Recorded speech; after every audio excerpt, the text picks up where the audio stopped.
美食台的朋友们，元宵节快乐！我是许阳芳，来自新荣记餐厅。今天我为大家介绍我们台州独有的元宵美食糟羹。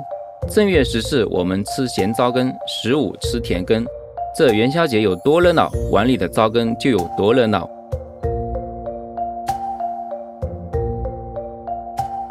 我们先做咸糟羹，我们会用芥菜叶切碎，冬笋、芋头、胡萝卜、香菇、豆腐干、油豆泡、香肠、煮熟的猪耳朵、猪前腿肉和虾仁，全部切成小丁，还有煮熟的去皮蚕豆以及红薯粉丝。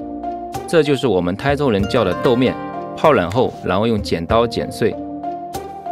咸糟羹通常以鲜米浆来勾芡，传统用石磨磨米浆，家常一点拿鲜米粉来调就可以了。鲜米粉和红薯粉以1:1的比例混合，加水调成芡粉。热锅起油，加一点猪板油增香。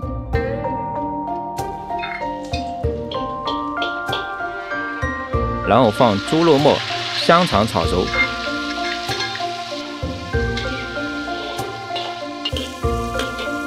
再下冬笋、芋头、萝卜、豆腐干、猪耳朵，放一点料酒，继续下香菇、虾仁炒至半熟，倒入高汤，红薯粉、油泡和蚕豆，加盐调烩后煮沸，再把之前调好的米浆芡汁打匀。这样一边倒入锅中，一边搅拌，直到汤汁浓稠。最后下入芥菜叶拌匀，咸味的糟羹就做好了。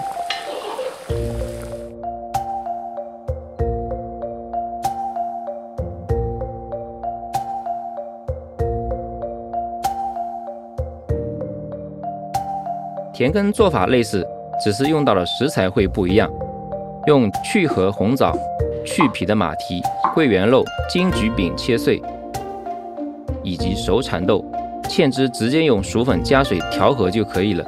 沸水锅中加入红枣、桂圆肉煮沸，下红糖、小汤圆、金桔碎、蚕豆，最后加入马蹄，勾上芡，就是甜蜜顺滑的甜味糟羹了。这个糟羹呢，起于明代，戚继光将军在临海抗击倭寇，至正月15，天气寒冷，那么当地老百姓拿了自己的原材料呢，做成糟羹来犒劳将士，所以就有这个传统，就正月15吃糟羹的一个习惯。